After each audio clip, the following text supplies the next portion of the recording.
Okay, it's 11:01, so we are going to get started. We've got a full agenda today. So I think, as people are trickling in, I just want to give a little bit of background about how we got here and then go over just a few housekeeping tips.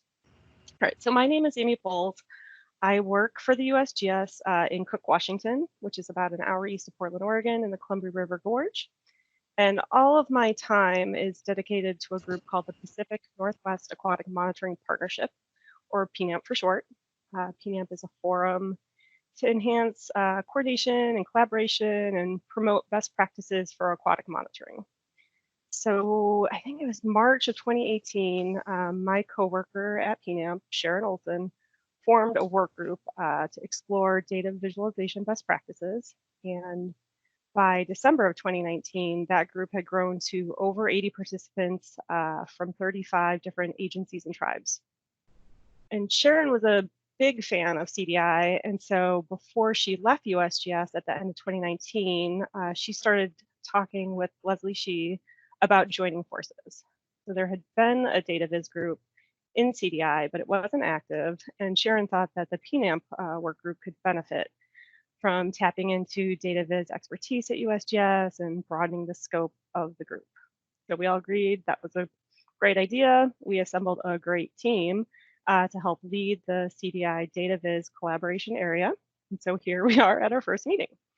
All right, quickly, just a few tips. If you aren't speaking, please mute yourself. You can use *6 if you're on the phone, or you can use the microphone icon on the control bar if you're using your computer. If you're having issues, or if a question comes to mind as we're going along, feel free to put those in the chat, which you can get to through the speech bubble icon on the control bar.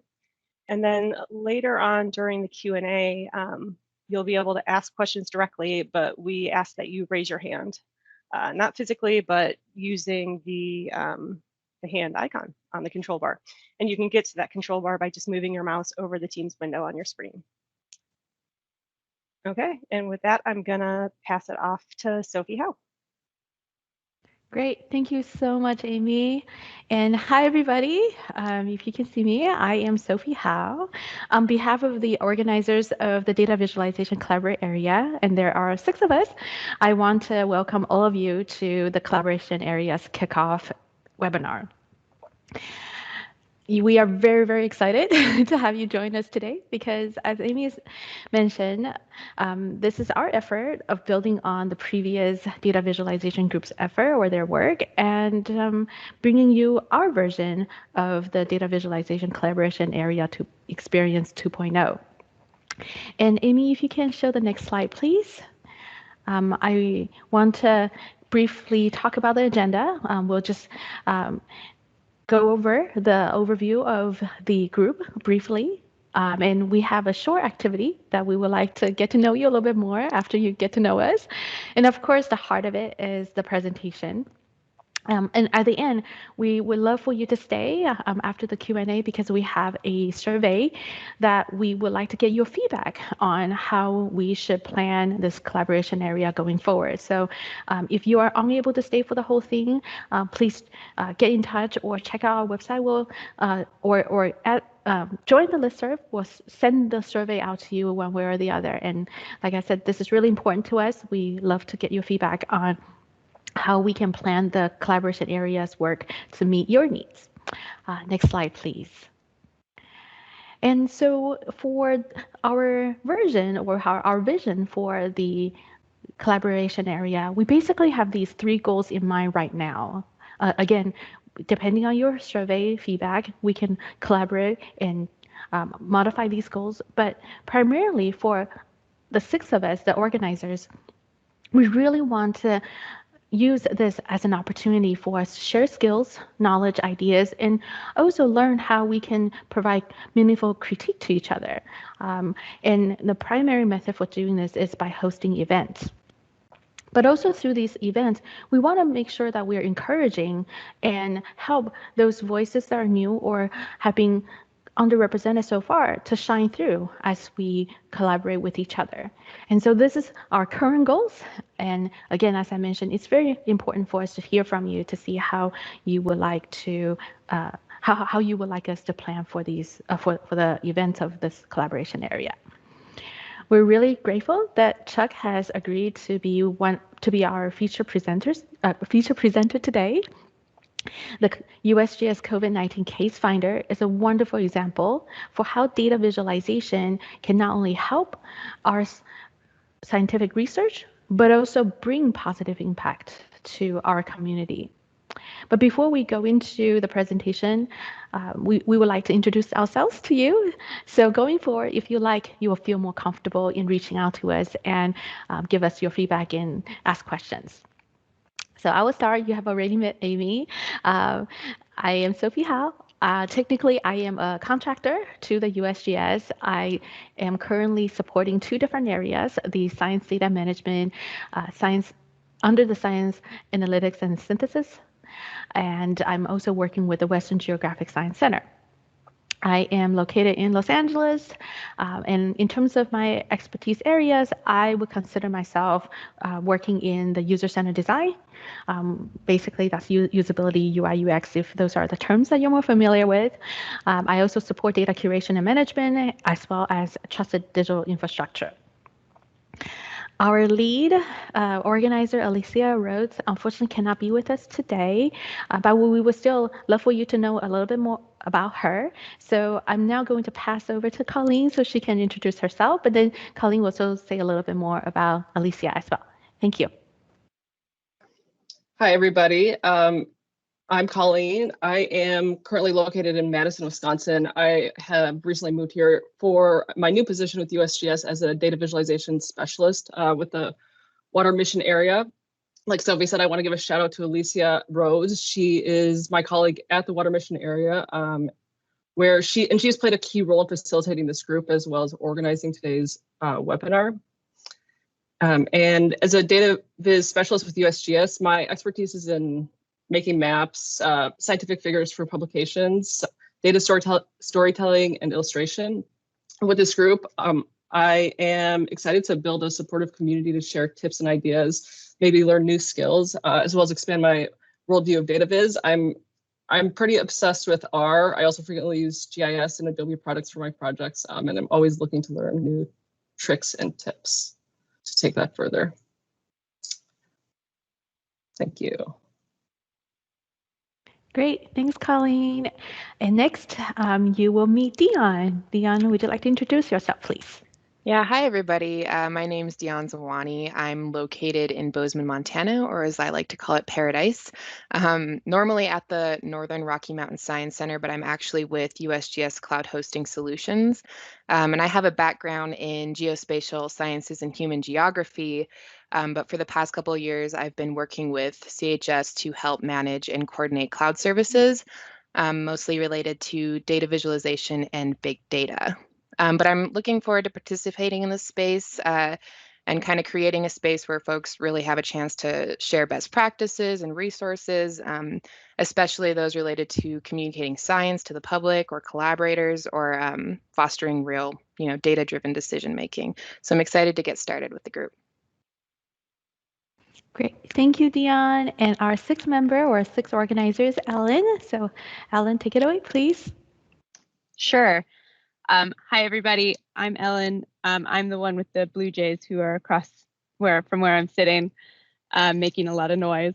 I'm based in Boston full time, and I started on the same day as Colleen with Alicia's team. So I am a data visualization specialist in the water mission area, and it feels like an excellent confluence of kind of these 2 things that I've been interested in for a long time. I did like pure geology stuff up through undergrad and then took a hard turn into graphic design. And so having the design eye for the last several years and then combining it with the nerd love of earth science and being able to communicate it, this has just been super fun. And I'm really excited to see what we can do. So the hardest part about starting this new position in the work situation that we all find ourselves in is not being able to connect with people easily. So I'm really looking forward to CDI as a way to find people, not just in my mission area, but also all across this space that we're all across, to connect with each other and learn from each other. So I'm psyched. Great, thanks, Ellen. So everyone, as you can see, we're all very pumped about this. And I realized that I didn't talk about why I'm excited about this collaboration area. So I'm just gonna give a quick plug-in for the usability collaboration area. If you didn't pick it up from my introduction, usability is a big deal with me. And when I collaborate with people on data visualization, I always think about the possibility of merging the two disciplines and how we can optimize our communication even more about the great work that we do. So just like everybody else, I'm very excited about this. So I hope you are too. But with that, that's our quick introduction. And of course, you can reach out to us and ask more questions if you like. But for the next few minutes, Amy, next slide, please.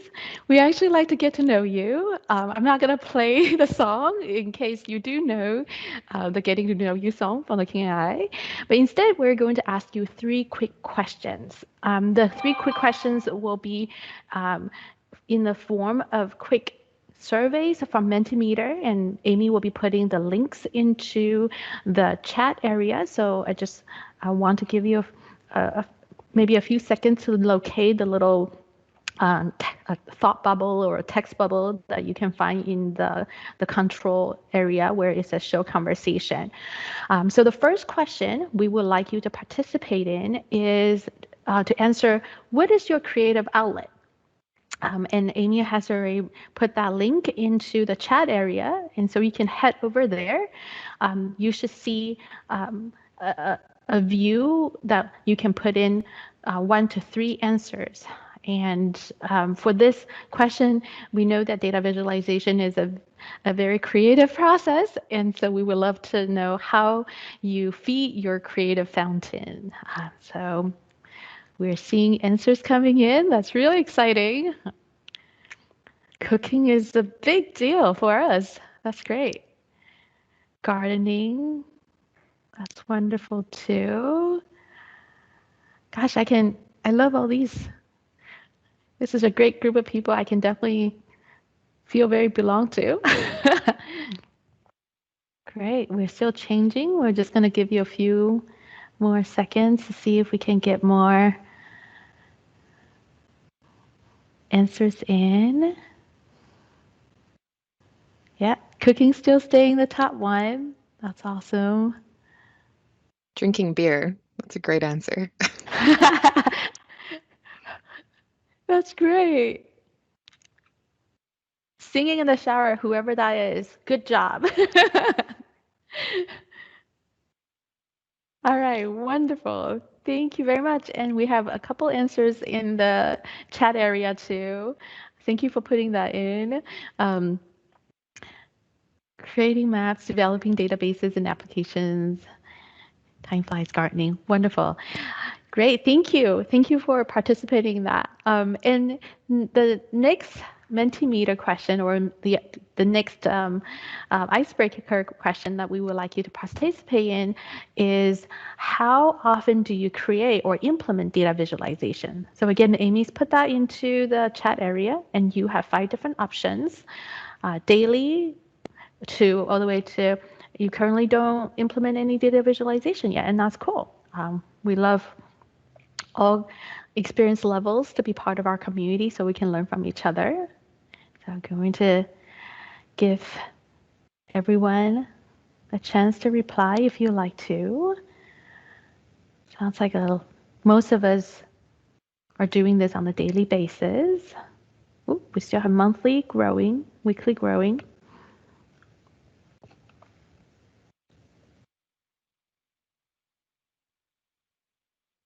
Great.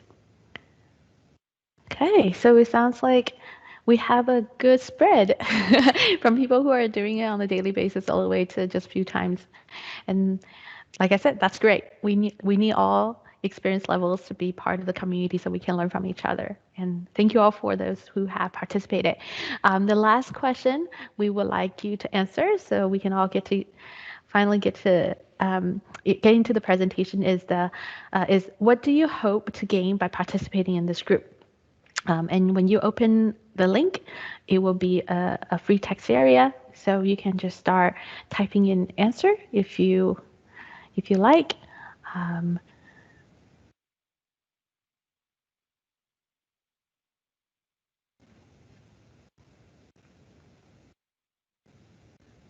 We're seeing answers coming in. People are looking for great ideas. That's good. And community of friends, definitely.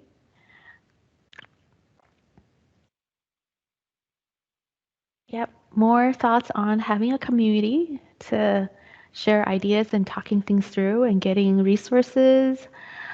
And people want to learn new things. That's great. Those all resonate with us. Sounds really good. Yep. Guidelines.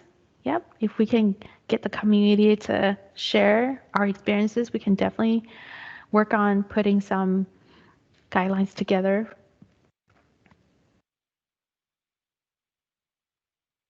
Great. Well, thank you all very much. If you want to continue to write, that's fine too. But at this point, I just want to thank you all again for sharing your thoughts again. But it is now time for us to start our feature presentation. And for that, I am going to hand the mic over to Dion so she can introduce Chuck in today's presentation. Thank you. Thanks, Sophie. Yeah, so today I have the pleasure of introducing the dynamic duo we have with us today. We have both Chuck Hansen and Brendan Wakefield today with us. And just a short bio on both of them. Chuck Hansen is a hydrologist with the California Water Science Center, and he is part of a group called the Biogeochemistry Group. And this group is comprised of about a dozen people, and they've really pioneered the use of Tableau specifically for the visualization of their science data for their center and also for their program's interactions with cooperators and with the public. So they're very cooperator driven. And most of the visualizations that have come out of this group have really focused on science in the Sacramento San Joaquin River Delta. And Chuck's been really a great help to the USGS Tableau community as a whole, and was able to present his team's Tableau work to the ELT and several other groups this year. And then along with Chuck today is Brendan Wakefield, and Brendan recently started with the USGS as a physical scientist in the Biogeochemistry and Contaminants group at California Water Science Center. And they're working on a large data integration and visualization effort using Tableau and its suite of tools. And he has a background in psychology and enjoys any project that involves statistical programming. So besides working on all their great visualizations related to their science, Chuck recently led a team to create the COVID-19 Case Finder that they're going to show today. And this tool was developed as part of an early WMA team response effort exploring data integration and visualizations to assist water science centers in the water mission area with decision making during the COVID-19 pandemic. And the coordination team invited Chuck and Brendan here today to talk about this new app in terms of, this rapid development that took place and the decisions that were made and the reflections the team had throughout not only the planning and design process, but also the release process. And again, just a couple comments before I hand it over to Chuck. Like Amy said, we're on a bit of a tight schedule, so if you could please just type your questions into the chat throughout the presentation, we'll get to them after his overview is finished. And then when we open up the Q&A after the presentation, you can also raise your hand using the Teams feature if you'd like to speak, and we'll call on you to unmute your audio. So with that, Chuck and Brendan, if you want to share your screens. Nice. Thanks, Dion. Just as kind of a beginning, I really appreciate you guys having us. This is a really awesome group. We've only kind of started down the data visualization path over the last 8 months or so, and Dion's been a really big part of that. It just really is cool to have groups like this starting to pop up because we can walk around saying data visualization to so many people, and a lot of times it's just a kind of a blank stare. So, but at the same time, we feel like it's really the future of the way that we're going to be releasing our science, and we're just so excited about some of these paths that we're taking. So it's cool to talk to people that kind of, I think, are thinking along the same lines. Even for us, this COVID app is kind of a unique experience outside of, like Dion mentioned, most of our stuff has to do with our local science. So this is kind of a unique experience for us, and we're excited to share the things that worked well for us, and certainly the things that did not work as well. So with that, we're going to start at the end, and Brendan is going to give us a demo of the application to kind of let you know where we ended up, and then I'll go through some steps of how we got there. So is it a good time to share my screen? Dion, are you leading our session? Dion, you're muted. Yeah, sorry, you can go ahead and share your screen, Brendan. Cool. All right, so I'll just get started. Let me know if you can't see anything or a window isn't popping up. But yeah, I just want to echo what Chuck said. Really excited to be here. Really cool to see this group of like-minded individuals. Like Dion said, I'm a pretty recent hire. I've been with the USGS for about 4 months.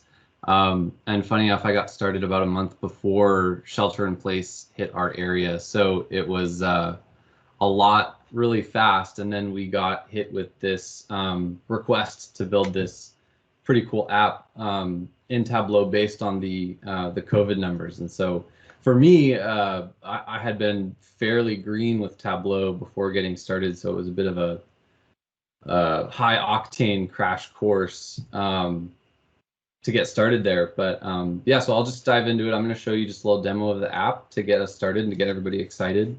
And then I'll hand it back over to Chuck, and he'll kind of give you a more formal presentation and take you guys through all the processes we went through in that whole data story. So what you see in the screen is the splash page for the app. Our mandate was really to create something that could show USGS or the COVID cases in time, but in relation to USGS sites and facilities, so that a USGS essential worker could plan a trip or look ahead to an area they might be going to find out what the COVID numbers were doing over time in that area, to kind of give them a sense of how to make decisions and how to potentially do that safely. Yeah, so we ended up making 2 versions of the app. This is version 1.0, and I'll just take you right through it. So because of that mandate, we decided that we wanted to show everything spatially with maps, but then also give people the ability to specifically search for facilities and sites. And then we also had some useful links for like where the data came from and other information, and then just general instructions on how to use the app. We designed it to be specifically for mobile, so that the idea was if someone pulled over in their truck, either in the field or planning a trip, and they'd be able to quickly get the information they needed on a mobile device. And so that's why the buttons look kind of comically large. But since I'm showing you guys on a computer, I figured I would stick with the desktop layout just because it's easier to see. But if you want to see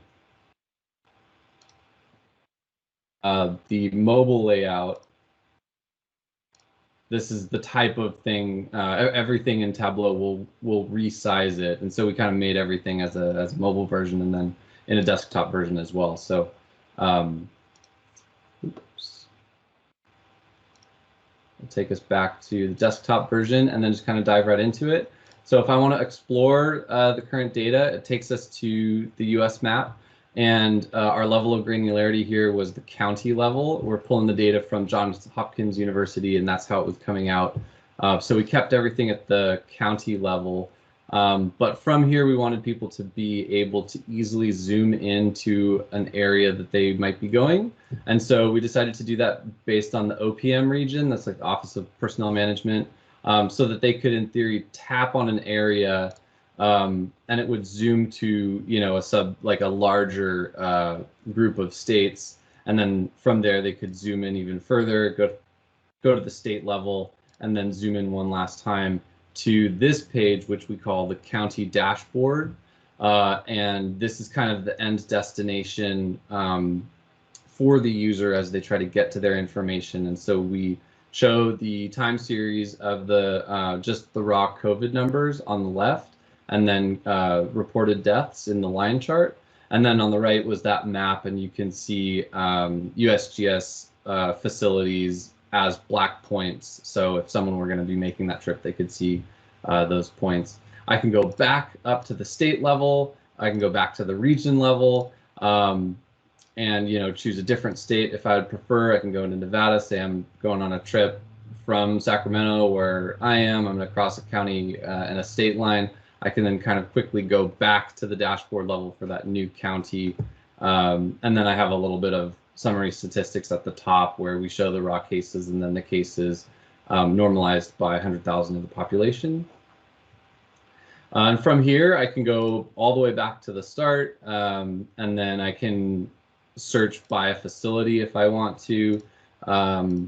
This was a bit of a challenge for us, this filter option, because this was something where we were limited by Tableau because we could only put one of their predefined data search options here. So we decided, we ended up going with this drag bar, thinking that the user could pretty easily search for a facility they were looking for, and then once they got close, use the arrows to kind of fine tune and zoom in, or fine tune the search. But it does also come with the text search bar, so I could write some free text there if I wanted to.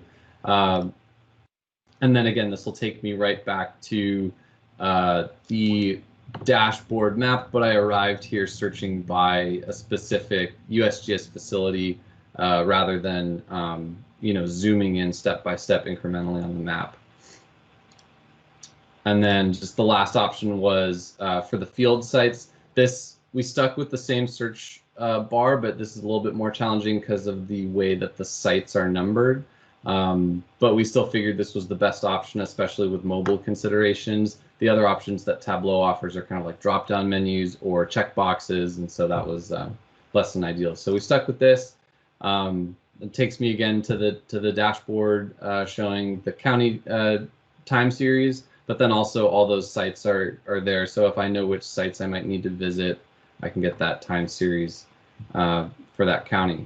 So that was version 1.0. We liked it so much that we wanted to keep going and just kind of expand on some of the functionality that we had developed with the buttons and being able to navigate from dashboard to dashboard. So this is version 2.0, where again, we kind of kept that menu with major buttons. But one of our big differences with this version of the app is we wanted to be able to select multiple counties and then aggregate the data based on that selection to view that in that same very similar county dashboard, but then also show more sites. So if I make a selection, that is a set action, a set filtering action in Tableau, if you're familiar with that, where it filters out all of the other counties and only keeps the counties that I've selected. And then the action takes me to the next dashboard where I see that set, and then I have a little bit more data to view here. And so here's just the raw total cases for this region, the set of counties. I have a plot for the new cases per day and the new deaths per day in this selection. And then at the bottom, I have the 7-day moving averages for cases and deaths, both normalized by 100K of the population, and then the little summary statistics on the bottom. Another cool feature that we had in this version was a dynamic parameter. And so this allowed us to choose what to view on the map. And if anyone was freaked out in version 1.0 by how much red there was, just remember we made that version back in March and we didn't know what things were going to do. The numbers were much lower. So now we've included the ability to view numbers per 100K of the population. and then some other values to view there as well. Hey, Brendan. Yeah.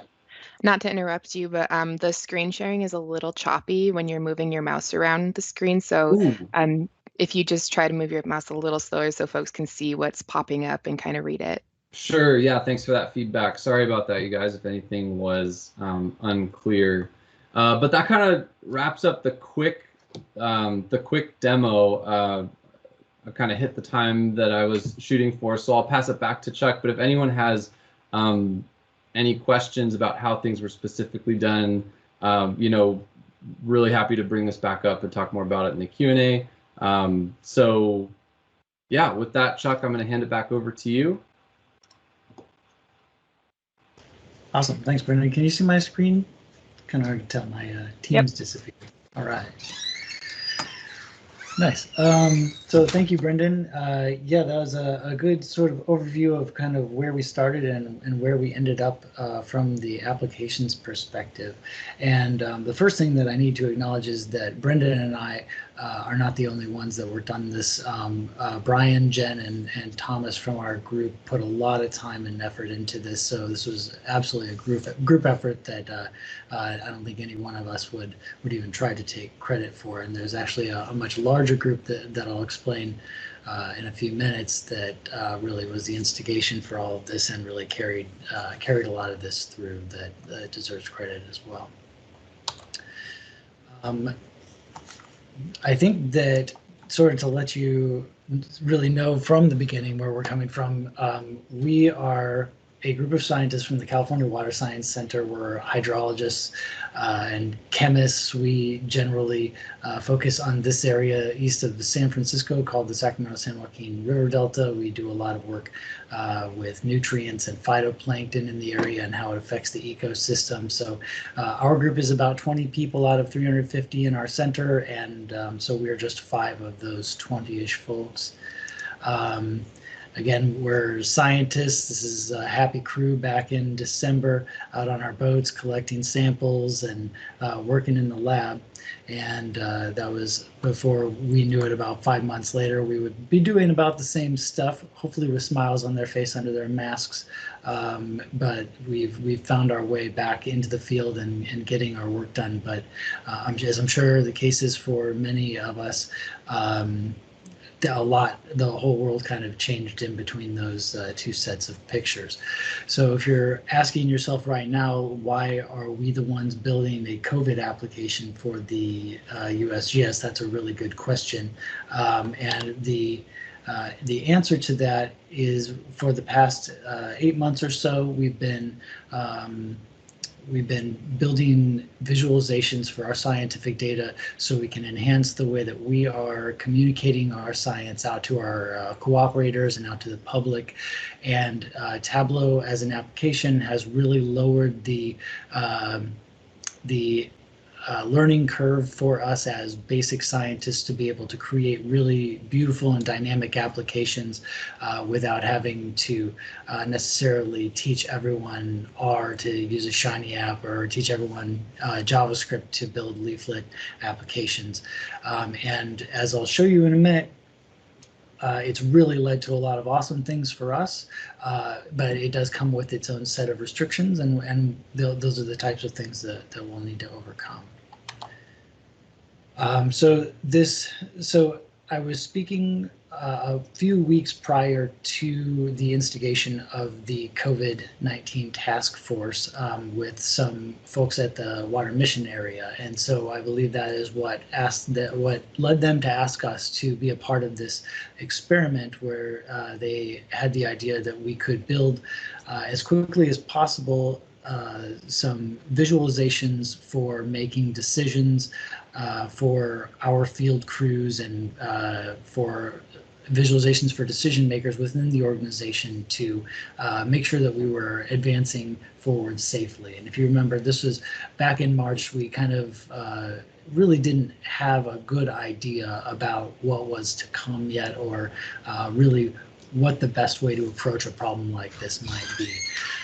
But the basic structure of what we were assigned was to visualize the COVID data with respect to our USGS sites and facilities. So there was already visualizations out there in newspapers and so forth, but we really wanted something that would be useful to us specifically as an organization. As Brendan mentioned, having it be mobile oriented, we thought it would be really helpful for someone in the field to be able to go out and really quickly know what kind of situation that they're getting into. It needed to be searchable. We had about 10 days. Those were 10 very packed days for us. That initial step, we had just kind of settled into working from home, and I think that we were probably all putting in about 13 or 15-hour days to try to get something that was really useful out the door in that amount of time. And again, the audience for this application was going to be decision makers, supervisors, and field crews, that they could make decisions safely for everyone. Now, while this seems relatively specific, we're 5 people with a pretty diverse background. We're scientists. We are not epidemiologists. We're not statisticians professionally. We really needed to wrap our heads around what was going to be useful in an application like this. So what was our goal? Even though some of those goals seem relatively specific, trying to think about what makes an application or a visualization truly useful is a question that we sort of wrestle with every single time we put something like this together. And I think that it's something that should be on top of everyone's mind as they go into any visualization kind of project. The data sources that we had here back in March were pretty limited and really pretty specific. We had USGS site data, meaning the places where we go out and sample water, and we have gauge stations throughout the country. There was thousands of these sites throughout the country. We had USGS facilities. I believe there was a few hundred throughout the country. We also had some state and county geospatial and population types of databases, so that we could try to put into perspective some of the COVID types of data that we were getting and lay it out geospatially over the country. If you think back to March, COVID-19 data was really pretty limited. So there was essentially Johns Hopkins group was putting out a GitHub full of data every day for just what they could come up with as far as cases every day. At that point, it had just been state data every day, and sort of the big deal at that time was they came out with county level data, which was way more specific than anybody else was putting out at the time. And effectively, all other data and visualizations that you were seeing at the time were all sourced from this single data source. This was, I guess, good. They were taking the initiative and certainly became the authority at the time on COVID data. But they also had their share of problems. There was an entire GitHub that was specifically, and I believe still exists, specifically geared towards the problems with the Johns Hopkins data, and I can talk about that in just a minute. But we chose using them directly as a data source. There were many people that were taking the data and doing their own manipulations with it and putting it out, but we really liked going with them straight from the source, and I can explain a little bit more about that in a minute. So, for this visualization, we're starting with about 5 data sources. For the projects that preceded this, it went on to a dozen data sources, and for some of our internal projects, we're going up to the many dozens of data sources and bringing them all together. So this is kind of a bit about our process. These are the different databases that we're hitting. These are internal USGS databases, the external COVID GitHub, some external APIs for geospatial information, and we're using automated scripts, a proprietary system called Alteryx, in combination with some Python scripts, taking all the data, manipulating it into the format that worked best for us, and storing it into a Postgres database with Dion and CHS over there on an AWS platform. And then, of course, we're using Tableau as our end visualization system. I did want to mention Alteryx. This has become a really key part of our data flow, and especially for this project was a really key player in the success of what we were doing. What this is these are essentially little nodes. If you've ever used Prep Conductor, or I'm sorry, Tableau Prep, it is very similar but much more powerful. So essentially what's happening is here these blue input nodes are going out and collecting data from all the different data sources, and then all of these sort of steps in between are doing different types of manipulation on the data, different types of SQL joins and relations, and then it can create all kinds of geospatial types of references. It can do statistics on the data, and then we're spitting it out to our database over here. You can even insert Python or R nodes this is a Python node that is loading our data out to our database. And the reason I bring this up, this seems like a little bit in the weeds part of our process, but a very important lesson that we learned here was that going directly to that Johns Hopkins data, even though it had problems, meant that using this system we could overcome those problems in the way that was going to benefit us, rather than going through other people's data sources that we were going to have to conform to the way that they solved problems in the data. And this could have all been done through scripting, but it would have taken a lot more time. And when people make changes somewhere up in here, we would then have to rescript everything, whereas in this system, as people did make changes and did make mistakes, we were able to go in and quickly adjust to those changes and mistakes, and it didn't affect our application for very long. So a little bit more on that. The benefits of having our own data aggregation system on the back end rather than just relying on other people's sources. It was that adaptability. When they make changes, there was actually in the past 2 months, another department actually decided, we're going to change our entire API structure. The entire way that you are getting your data has completely changed. Redo all your scripts. Sorry, we didn't give you any advance notice, and we were able to recover from that in just a day or so, rather than having to go back and rewrite our entire scripting process. The other day, Johns Hopkins decided to accidentally put decimals in their FIPS codes, which led to some head scratching problems for Brendan and I for a little while, but it seemed to work out after a little while. We were able to adapt to it quickly. Also, we did want time series data, which is something that didn't seem as important in the beginning. Most places were just putting out daily data, and every single day, they thought that those pure numbers were going to be enough. But as we've seen, the change over time has really been important. So the fact that we were accumulating data over time was a really big deal and a really big boon for this application. There's all kinds of geographic quirks, like with the data in this Johns Hopkins source, where, for instance, they would call it New York City, but New York City is 5 different counties, and any shapefile that you have out there is going to have the 5 boroughs of New York City. So how do you assign a single value of, say, COVID cases to 5 counties when you're essentially, duplicating those totals? Little quirks like that really are what made this system valuable for us.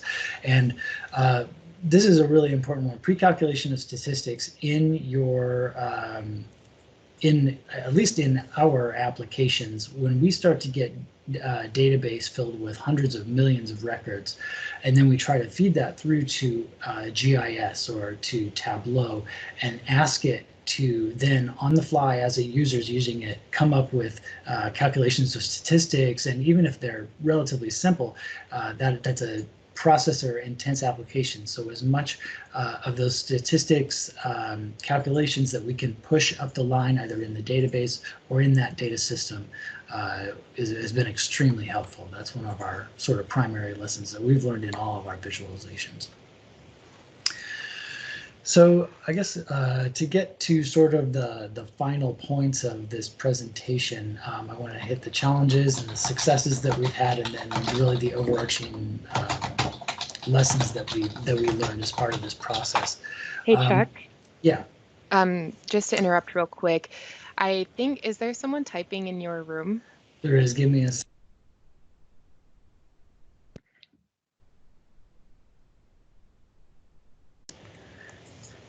Sorry about that. I was trying to find the culprit, and I assumed it might have been in your house. No problem. It's the joys of working from home. Totally. So one of our main challenges this whole time, and still is trying to find quality data and being able to trust the different data sources where you're getting places. Still, one of the main problems with this entire pandemic is trying to get quality data. We are still using Johns Hopkins for the cases type of information, but even trying to get testing, quality testing information is pretty much non-existent out there. Even with access to some more internal kind of government databases, just the level of quality just isn't there that we would expect and to make a good visualization out of. Data structure means a ton, and the more data that you try to bring in and put together, it may make sense to do a union or do a join if you're just using a couple of data sets that are really similar in type, but when you start to get lots of different data of lots of different types, it becomes a lot more of a gray area. And we just noticed that the different ways that we would work with the data and join them really affected our performance in the application and the things that we were ultimately able to do with it.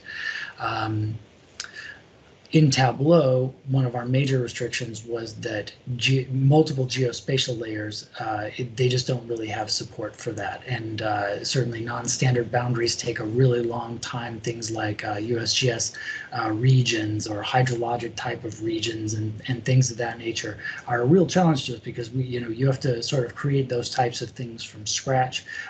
And Tableau just isn't there yet for doing some of that and really trying to display many different layers of geospatial information at one time is just not a strong suit. They're making a strong push in that direction, and I think they're gonna get there. But as part of this process, Sally House and the team that she was working with really made awesome headway in GIS in the way that functionality worked. As Brendan pointed out, filters on large categories, when filtering large data sets in a visualization is one of the best parts about visualizations like this. And it works really well if you're dealing with 10 categories or even 50 categories or something like that. But when you have a category that consists of thousands of USGS sites, it's really difficult to make a good and performant filter on something like that. And that's something that we're still kind of wrangling with. Displaying many points on a map. There's, again, so many USGS sampling sites throughout the country. If you try displaying them all at one time, it completely overtakes the map. So how do you get that point, make it useful with that point information when you have that much data? Something that seems kind of innocuous, but it's kind of important to me, the link by which you give someone the link that you give someone by which they can access your application seems to be a really important thing.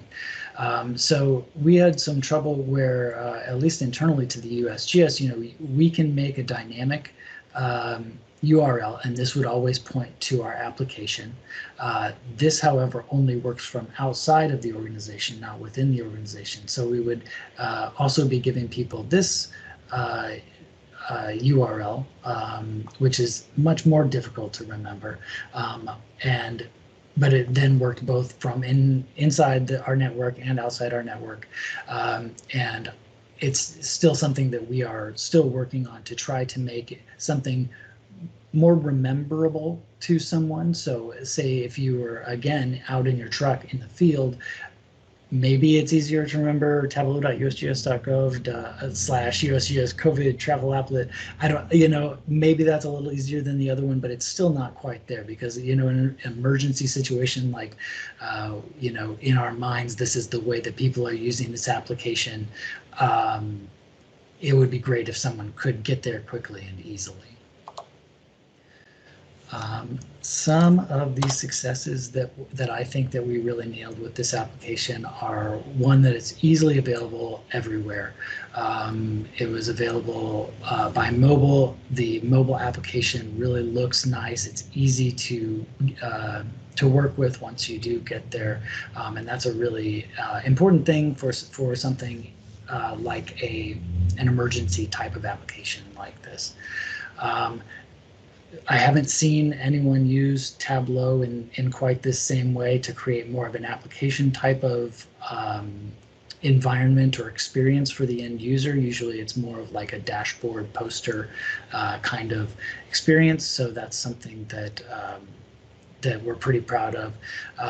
Simplicity and specificity. So rather than trying to fit everything into the application, we really focused on just a couple of things, and I think that's a real strong suit of it. Thinking about ahead of time, what is the main point that we want to get across to our user. So I think that we stuck to that pretty good all the way through. The real-time process of going out and aggregating all of the information has been really valuable to us in both this application and in our scientific applications, and it's something that we're still working on refining all the time. And Teams, I know that we are now Teams experts, and this is kind of the way that we're living, and we don't really think about it much anymore. But in March, we had just kind of we'd switched over to Microsoft right before we then all came home, and this collaboration tool made this entire thing possible. That 10-day sort of stretch where we were really putting in all those hours, I don't think that this would have really even been possible without that. It does have its limitations, but it really came through us at the time. And finally, the overarching lessons that I kind of wanted to let you know that we still kind of keep on our minds when we're going through our new visualizations is trying to define the goals from the beginning and then working backwards to what we need to do to get there. But at the same time, don't overplan stuff. We have noticed that this happens in a lot of projects where things get architected to death, where we just talk about things and try to plan for every single possible issue that could come up, and it's just not going to happen. You have to just figure out what works for you and what doesn't work, and then don't be afraid of just throwing it away and starting over. I think the version that Brendan showed, that was version 2.0, is probably the 5th complete rewrite of that application that we did. So we're just learning lessons to get better at this kind of stuff. Using the right tool for the job, even if that's many tools, this is something that we are really coming to terms with. Tableau is not going to meet all of our needs. It meets some of them really, really well. But in this case, GIS was actually a better solution for the eventual COVID application that went up to decision makers. That was a GIS application that Sally House and some others on our team ended up going forward with, and it was really awesome about combining lots of geospatial information. And what we're hoping to do is find a way that we can start using these tools all together for their strengths. Like Tableau is really great at doing some of those statistical visualizations and charts and embedding them into the visualization, but it still has a long ways to go on the geospatial side, and we'd love to be able to merge those and get them into a nice looking web type of interface. Desktop versus mobile. We chose mobile for this one. I know that today you're going to be like, oh, well, I want both. We want to have both a good desktop and mobile experience. And at least as far as we've as far as our development cycle has gone, it has been you choose one or the other, or they're two different applications altogether, because the types of things that you do in a visualization as a user really depend on whether you're using a thumb or a mouse or a keyboard or something like that.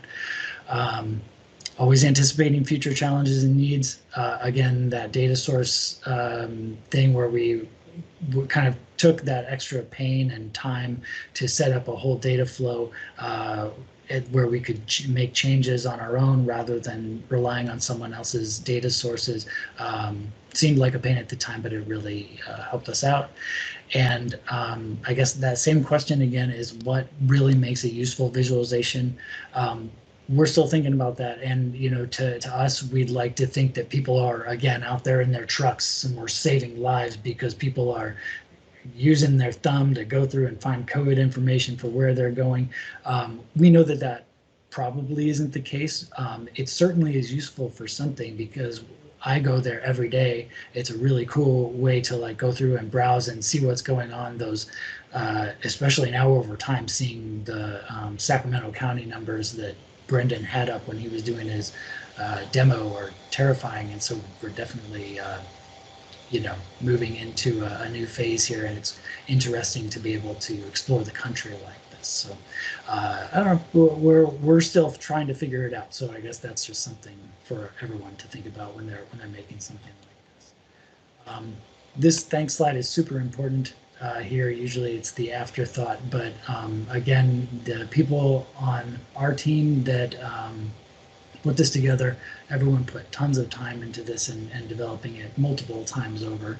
At the Water Mission area, Chris McSwain and Don Klein really led the charge to make this and the subsequent application that came out of this early experiment possible. They were really the people with the foresight to see the value in some of these things. And the hazards team, which is a group of people that kind of helped put together all of the sort of data flows and the final visualizations that came as some of those projects. Sally House, Florence Thompson, a bunch of people in Texas. These people are really important. I think that these would be really awesome people for you guys to have on a future talk like this. They actually wrote up, Chris McSwain actually wrote up an entire document about the lessons that were learned as part of that subsequent GIS application. And I think that would be a really interesting conversation with some other very unique insights as the process that went into that. So thanks. I'm excited to answer your questions. I apologize if that's kind of death by PowerPoint a little bit, but those lessons, it was really good exercise for us to actually sit down and think back, because 4 months seems like a lifetime ago, and trying to go back and really think about the lessons that we learned along the way was really helpful. So thanks. Great, thanks. Thanks, Brendan, for your demonstration, and Chuck for your overview. That was really, really interesting. I really particularly liked the discussion on some of the challenges that you've experienced, and also your successes and your lessons learned. That was really great. And we have a bit of a discussion lined up, so I am going to go ahead and just hand it over to Ellen and Colleen. Hey guys, I'm turning on my video again, so I hope it doesn't break the bandwidth. That was fascinating, guys. I really am interested in seeing this document of lessons learned, because I think that was a particularly insightful reflection for all of us to think about how we're doing data visualizations. Is we put our heads down and go right through it, and sitting down and reflecting on it, I think, is super useful. So what I actually wanted to ask you guys was, in that process, you've talked a bunch about the tools and a lot of things that you learned along the way in terms of individual steps to get there. But I'm curious, as a team exercise, all of the things that I think people are going to be building or are building are often done in the setting of a team. And the timeline that you guys were on with 10 days to get this to version 1, I think only highlights the relief that that comes from like, oh my God, we have to get this done. What tools can we help us not only like achieve that goal, but as a team, all get us going in the same direction towards that goal. So when you're thinking back on those, you may have already written this in the doc. I'm curious about like what process tools do you reflect on and you think back and you say, wow, we did this thing together and we grew by leaps and bounds on that day.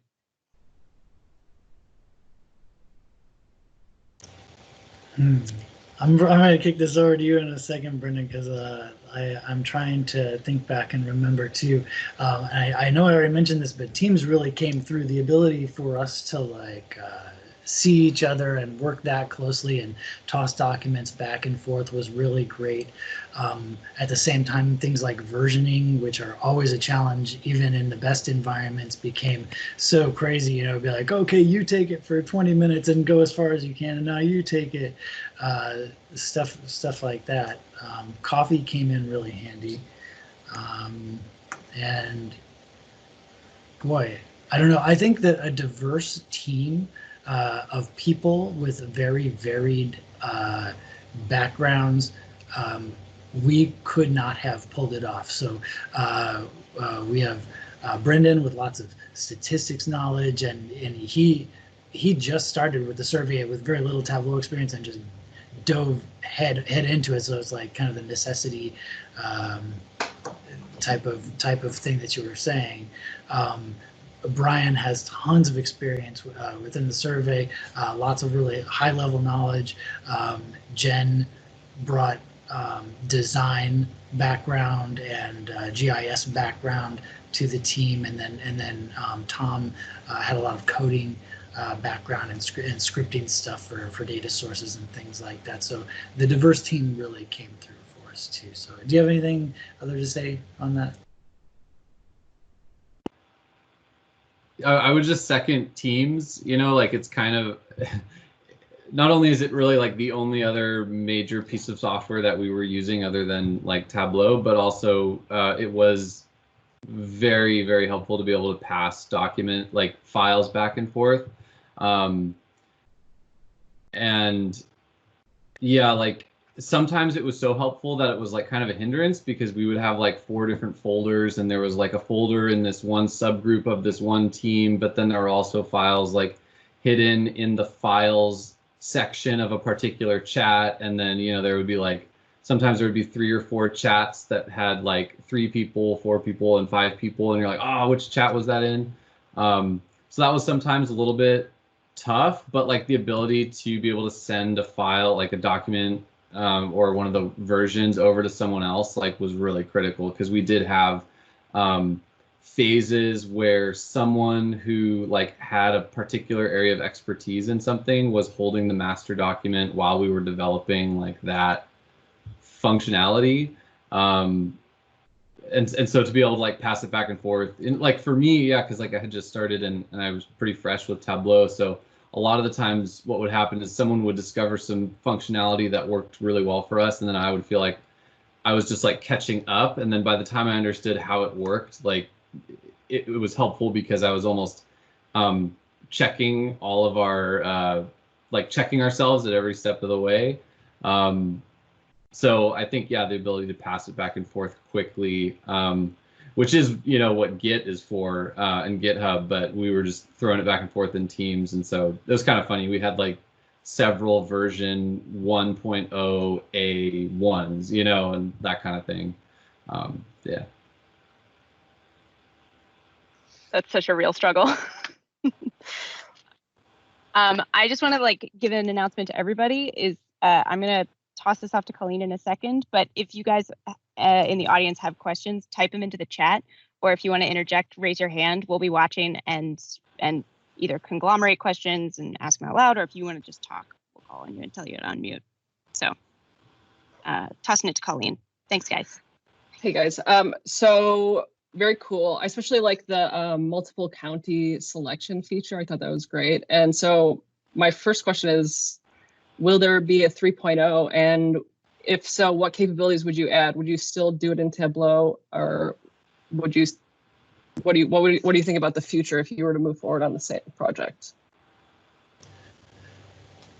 For me, an important part of this is thinking back to March when, like Brendan mentioned, there, we were in the thousands of cases, and the only metric that mattered was like how many people have infections. But then your data needs and the things that are useful change over time, right? So then it became, oh, we have a lot of cases, but that only kind of makes sense in terms of what the population of whatever county is. So you have to start doing normalization, and then you start seeing things over time, and you're like, oh, well, the change kind of matters, right? Like the percentage change over time. So that became a thing.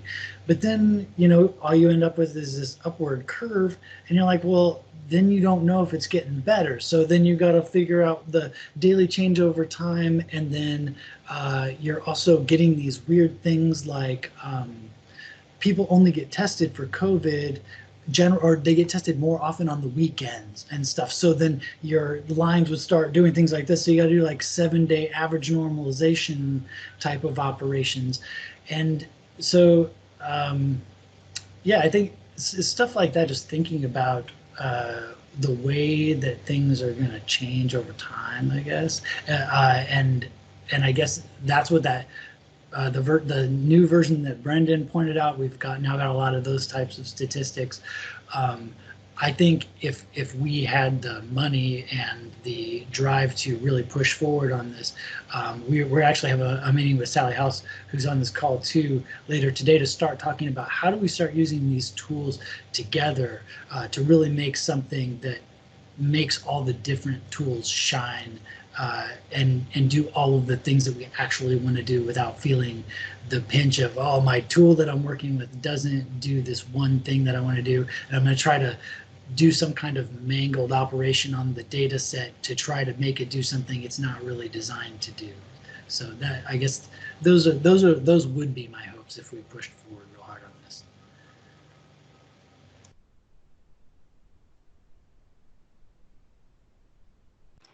Yeah, I just agree with Chuck. I think moving forward would be really cool, but like, we at the same time we have BGC, USGS work that we have to do at the same time. I know that I'm definitely gonna, like, if there are bugs or the server goes down or something like that, I would probably maintain it on the weekends just because we've spent so much time on it, and it's pretty cool. One thing that I do like about it is that I know I was zooming around with the mouse pretty fast. Sorry about that, you guys. I didn't know it was laggy, but the tooltip pops up, and so on the US map, you can actually see the summary statistics without having to click on it, which is something, as far as I know, that even the Johns Hopkins GIS portal doesn't do. And so that's kind of something that was cool to be able to build into it because I wanted it, so that was nice. So I think, we're definitely going to keep going with where 2.0 is to clean it up. I think, we even found an error with some of the statistics a few days ago. So there's a lot to clean up. There's a lot of really good suggestions in the chat right now about changing the colors for visually impaired individuals and stuff like that. So, I think we'll definitely be cleaning this version. But yeah, it's kind of not paying the bills right now. And so this may be it in terms of major revolutions of what we've got here. But I know I'll be maintaining it on Friday evenings just because we spent so much dang time working on it, and I like it. So, yeah. I think Brian Bergamashi has his hand up. It looks like he'd like to say that he's a super important part of this team, like one of the big players in this. So. I'm also his boss, so he's got to say that. He's very important. That's me. Yes, very important. No, anyway, I just wanted to speak to the issue of, would we do it in Tableau again? This was like a major Tableau exercise for us. We view Tableau as being something that brings the ability to do pretty sophisticated data analysis and visualization down to the level where people like me can actually do it. It's a no-code solution that we think is, we're interested in exploring the idea of pushing data visualization down to the level of the individual project scientist in the USGS, so they can do these things. They can make their project products better and their communications with the cooperators better. We can serve our live data in more efficient ways, and we can customize these things in thousands of different ways. And that's what we think Tableau has. So we embarked on this because we wanted to learn more about how hard we could push Tableau, and we learned a lot about how far we could and could not push Tableau, and that was a pretty good learning experience. But we also wanted to use it as an experience to let other people see what you can do with Tableau. It's not really the ideal way to do this, I don't think, but it's a way to do it, and we could push it this far to make what is, I think, a pretty cool product. I check it daily too. So just wanted to say Tableau. We do it again in Tableau because that's what we're moving forward with. It's not the only no-code solution out there, but it's the one we've looked at. We've looked at a lot of them. It's the one we chose. We think it's the best one. That's the comment I would like to make.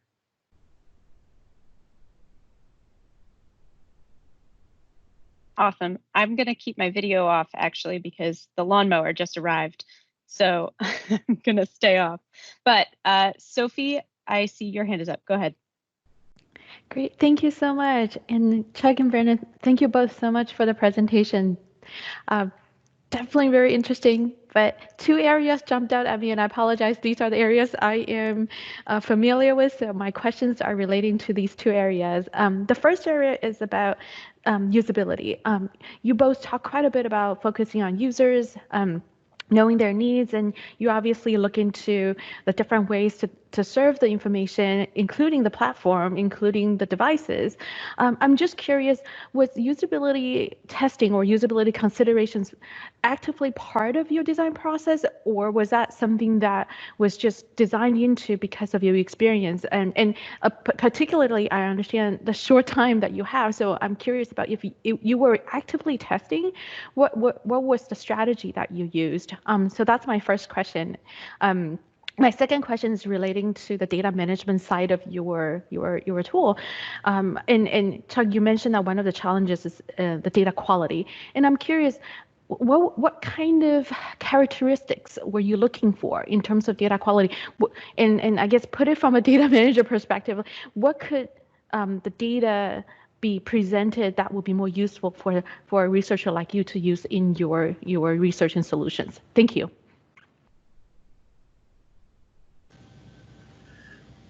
Nice, thanks. Let's see. So as far as some of the data quality issues I was talking about are qualitative and some of them are quantitative, right? So for instance,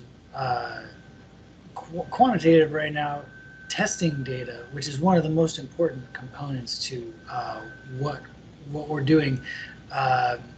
These numbers of how many cases do we have, how many positives do we have, and all these things mean almost nothing if we don't know how many tests are being administered, what the real positive test types of cases are, and that those data, to my knowledge, just like there are places and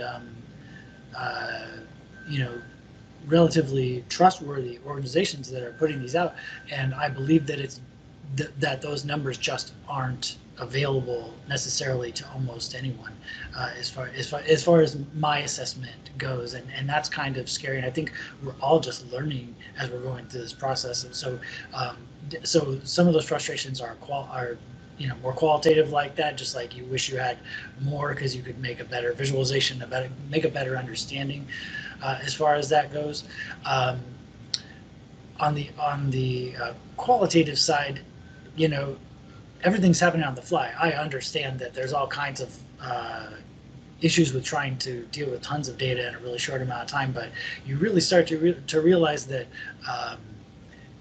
wow, there's like 20 of the same named counties in all the states, and sometimes they're not, they'll have a special character in them or something like that, and they're not always the same in a database. So keeping naming conventions the same, there was a number of instances where a place maybe doesn't have a FIPS code. If you like, FIPS is an identifier for counties. I actually didn't know that before we started this process, and it became a normal part of our vernacular through the process.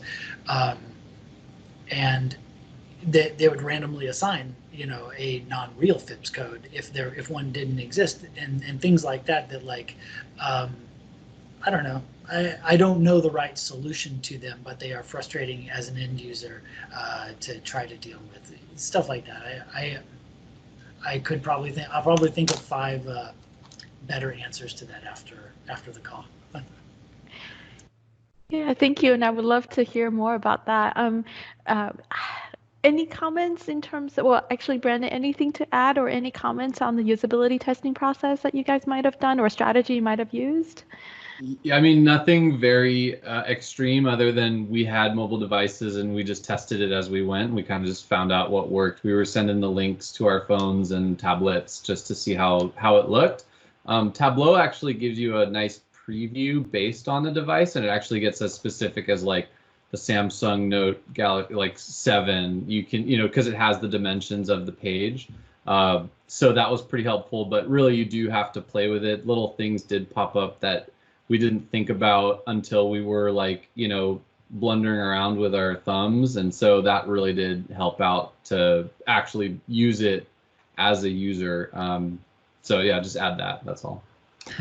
We are still figuring those things out. Even this morning, Brendan and I were playing with it, and I was like, on the new version, it's got the blue kind of theme. And I was like, oh, mine is all grayscale. The color bar is all grayscale. What the heck is going on? Like, that doesn't look good at all. And he's like, that's not like that on mine. And I moved it to a different monitor. It's because I have like a blue light filtering screen. So things like that. And then I noticed in the chat, we definitely haven't done any like compliance kind of testing or ADA accessibility kind of things, and those are certainly important things too to consider. So we're coming from it from we didn't have tons of time kind of standpoint, but also a standpoint that we don't necessarily know these things. We're not even the right people to kind of be designing for those types of things. So I think that those are really awesome considerations down the road for an application. Great, thank you. And I don't want to hog all your time. I know there are questions coming in, but I just love to connect with you more about these 2 topics. But thank you so much. That's awesome. I want to totally give a plug to Sophia in the chat, who put up some really amazing links. But I'm going to offer, I think somebody named Sally had their hand up. If you want to speak, you can unmute yourself. Otherwise, we have time for one more question before we start to wrap up. Nope, I hit that button by mistake. Sorry. I think Brian might have his hand up again. Can we let Brian? Yeah, Brian, do you want to say anything else? No, that was a mistake too. Cool. So if you want to talk a little bit about Sophia's question, which is about considering data sonification and different ways to show spatial and temporal data. Totally interested in hearing your thoughts on that.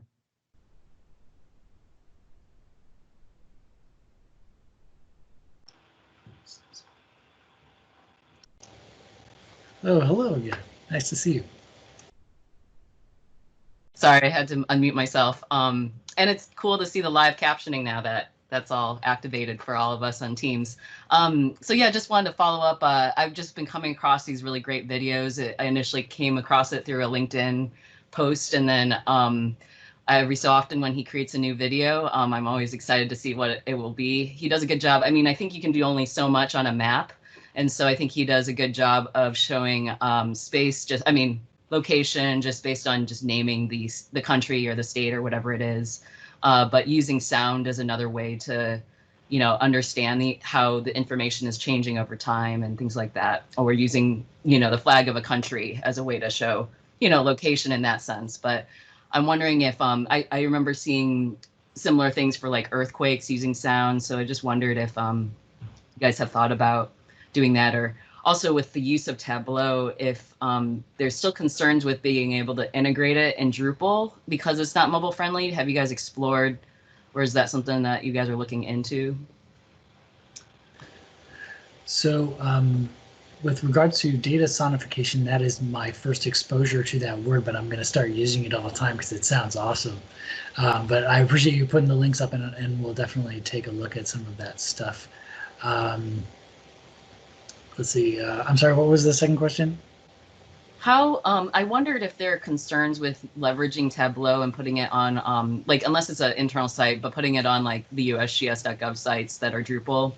Can they be mobile friendly? And I think that was the initial concern I've heard. Totally, and that is something that we are navigating right now. We actually are having a meeting this afternoon to start tackling some of those problems. And really how we present this information, and especially live kind of information with in the Drupal environment, it's always like a thumbnail kind of environment, and we're trying to figure out the best way to, you want to have the most updated visualization or the most updated data in that thumbnail, things like that. And how do we start to display these data? So I think we're going to start going through the exercise internally, and then hopefully be able to start presenting it to people that can make change, so that we can start incorporating this into a more public type of interface.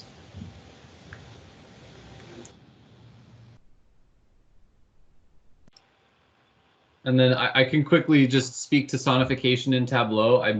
I could be wrong, but I'm pretty sure there's no way to control an audio output. So I think that's probably not an option here, but I did realize that I have seen that before. There's an app called Sky Guide where looking at the night sky, by selecting stars, it will play a sound where the frequency of the tone is representing the electromagnetic frequency of the light that's like on the spectrum, where it is in the spectrum of light, and then the magnitude or the amplitude of the sound is how bright that is, the apparent visual magnitude on Earth. So it's definitely a really cool way to augment, a visualization, maybe take it into the third dimension if you're already limited on space, which is absolutely a challenge that we had, especially considering mobile, but even on desktop, we were often like thinking, man, we just cannot squish anything else into this small two-dimensional space. So if there was some way to like add another dimension besides color, anything like that, that would be very cool. Yeah, thank you. Yeah, and I think you can only do so much visually, and maybe audio helps with 508 aspects because people who can't see just won't be able to see things, but you might be able to see more. And then my colleague had pointed out to me there's 5D, which I didn't really understand, but yeah, there's so many other dimensions that we can think about. Thank you. Thank you, Sophia. This is Sophie again. I'm going to put my video back because I want to thank Brandon and Chuck again for your presentation. And I know hopefully Sally's hand is still there because from the previous hand raising, not because she has anything to add. But if she has, we still have 5 minutes. I just want to ask Amy to show our wrap-up slide. We have our next steps that I would like to share with the community. Basically, for the last 5 minutes, Amy is going to put a link to a survey into the chat. We will really love for all of you to provide us with your feedback. It's only 5 minutes long or 10 questions, depending how you look at it. They're all just choose a value kind of questions. So it shouldn't be very difficult to answer the questions, but your feedback will be really helpful for us to guide our planning going forward. Because as you can see, our next 3 steps are to understand your feedback. And if you would like to help us in planning some activities, we would love for you to get in touch with us and let us know what areas you're most interested in. As I mentioned at the beginning, the goals for this collaboration area are to share ideas and information, but through specific events. And these events are really ways for us to bubble up some of the interests or some of the voices that have not been heard before. So we love new ideas. We saw the feedback from the icebreaker questions. You all want to learn something, so please let us know what you would like to learn, what new information you would like to take away from this group, and we would love to help facilitate. And the link is in the chat, as I mentioned. A couple questions there. Sophia, you said in terms of calendar event for this and future meetings, we'll definitely do that. Right now, we're planning for quarterly meetings, but we will definitely keep everybody up to date. Somewhere in the chat stream, we shared the listserv link and the link to our wiki homepage, but we can do that again. And so, final slide, please, Amy. With that, that's actually the last thing that I would say. We will be here, Amy, Dion, Colleen, and myself will hang out until I guess 5 more minutes until the end of the meeting. So feel free to chat with us if you want, or just talk to us or unmute. But for now, we would love for you to spend the next 5 minutes to fill out the survey for us if you can. Thank you very much. Other organizers, do you have anything else to add? Just a big thank you to not only Chuck and Brendan, but also your entire team for pulling this together, and for all of you for coming to a meeting that is the first of its kind in this collaboration area. So I'm really excited to see how we can pull everybody together and make this a space that is useful and supportive for everybody. So thank you, guys.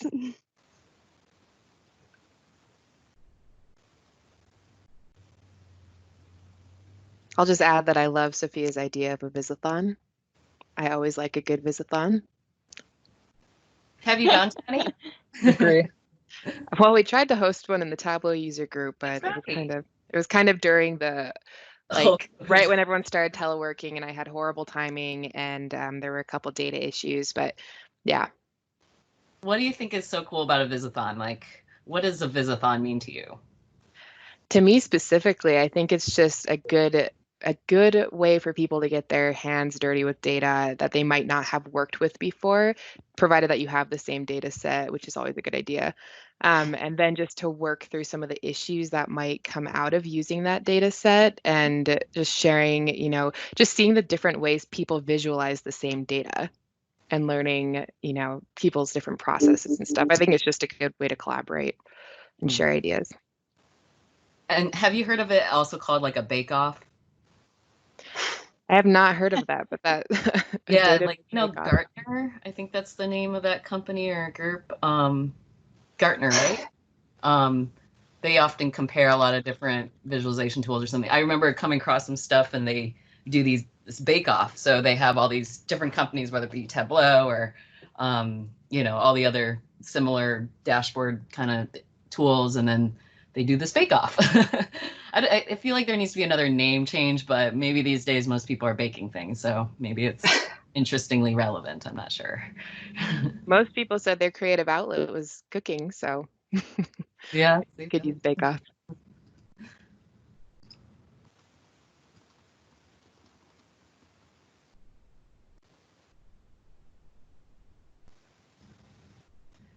And Deanna, out of curiosity, I know you've been helping to lead the Tableau side. Have you noticed, or have you ever seen the Esri ArcGIS Insights tool? I have seen it. I have more familiarity with operations dashboards, but yes, I've seen it. Yeah, I'm curious how it will compare. The way I saw it presented at the Esri FedGIS, they made it look really easy. Because operation dashboards are a little bit more involved with customizing it. So yeah. Thanks. Yeah, it'd be interesting to see the comparison between that, like these dashboard type tools like Tableau and Insights and Power BI. I know there was a really great CDI presentation a couple of years ago on comparing at least Power BI, Tableau, and another tool. Oh yeah. Maybe it was operations dashboards. I can't remember. But yeah, that would be interesting to see an updated version of that. Yeah, I hope you guys maybe will have in between the quarterly meetings, maybe these like tutorials or something, or bring in speakers that present some of these tools, or someone that compares them like that. Yeah, that'd be really cool. I think it'd be great to have like people give little demos or instructionals about like how they made something sort of like this, or just like teaching the actual skills that led to doing that. And in line with the the Visathon. I don't know if anybody else does this, but sometimes I participate in like the Tidy Tuesday, which is for like the R community, but in reality, you could do it with any program. So they just like every Tuesday they put out this new data set that somebody curated, and then people all over make some sort of visualization. They share them on Twitter, and everybody comes up with something totally different from the exact same data set. And it's been really fun, especially for people learning R. I think it's useful because like you learn the most just by doing it and like actually having a project to work with. Oh, that's interesting. Yeah, I really like that. That's a good idea. Deanne, are you still there? Yes. I'm wondering, isn't there something similar that you guys are doing with Tableau where, I mean, you have like a time where people were bringing in sort of problems and maybe a little different, but like in office hours-ish, but. Yeah, we have doctor sessions like Sorry. every other month or something like that. That, yeah, people can bring in questions to the Tableau support team through CHS. But yeah, something like that in this sort, you know, to bounce ideas or questions off of each other in this forum would be really cool. Yeah, I'd love to see that. Thank you. Thanks, Sophia. And I think right now we're officially at the end of the meeting.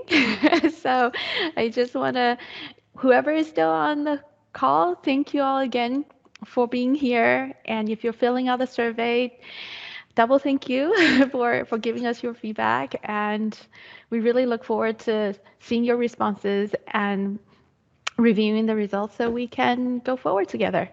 Thank you all. Okay, bye everybody.